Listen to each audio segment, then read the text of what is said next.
Hello बच्चों, चलिए प्रश्न को पढ़ते हैं। प्रकाश श्वसन के दौरान ऑक्सीजन उपभोगकारी अभिक्रियाएं कहाँ होती है? पहला विकल्प है क्लोरोप्लास्टों के स्ट्रोमा तथा माइटोकॉन्ड्रिया में। दूसरा है क्लोरोप्लास्टों के स्ट्रोमा तथा परोक्सिसोमों में। तीसरा है क्लोरोप्लास्टों के ग्रेना तथा परोक्सिसोमों में। और चौथा और आखिरी विकल्प है क्लोरोप्लास्ट के स्ट्रोमा। तो चलिए बच्चों, बात करते हैं इस प्रश्न की मुख्य अवधारणा। और इस प्रश्न की मुख्य अवधारणा में हम बात करेंगे कि प्रकाश श्वसन किसे कहा जाता है। तो बच्चों, जब क्या होता है कि प्रकाश की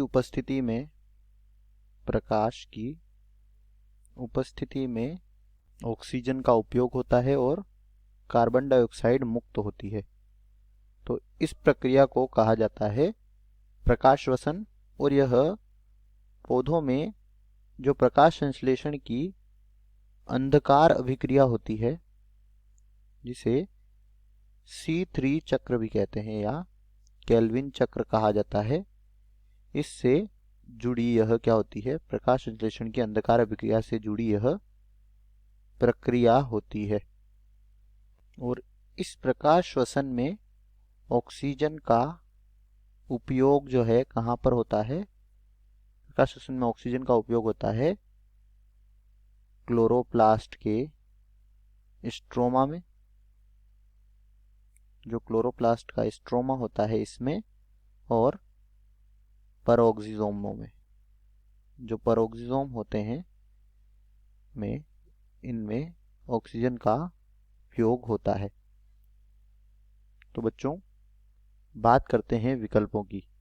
तो यहाँ पर पहला विकल्प दिया गया है क्लोरोप्लास्ट के स्ट्रोमा और माइटोकॉन्ड्रिया में। तो बच्चों, यहाँ पर जो माइटोकॉन्ड्रिया है पहले विकल्प में, इसमें यह प्रकाश संश्लेषण से संबंधित नहीं होता है, इसलिए यह विकल्प गलत हो जाएगा।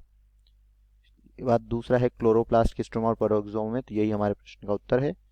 वह तीसरा क्लोरोप्लास्ट के ग्रेना में।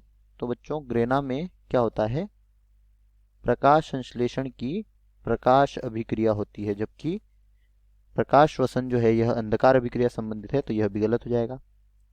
और चौथा है क्लोरोप्लास्ट के स्ट्रोमा में। तो बच्चों, स्ट्रोमा में होता है, परंतु साथ ही परोक्सिसोमों में भी ऑक्सीजन उपभोगकारी क्रियाएं होती है, तो यह भी यहाँ पर गलत हो जाएगा। तो दिए गए प्रश्न का सही उत्तर है विकल्प बी। आशा करते हैं आपको समझ आया होगा। धन्यवाद।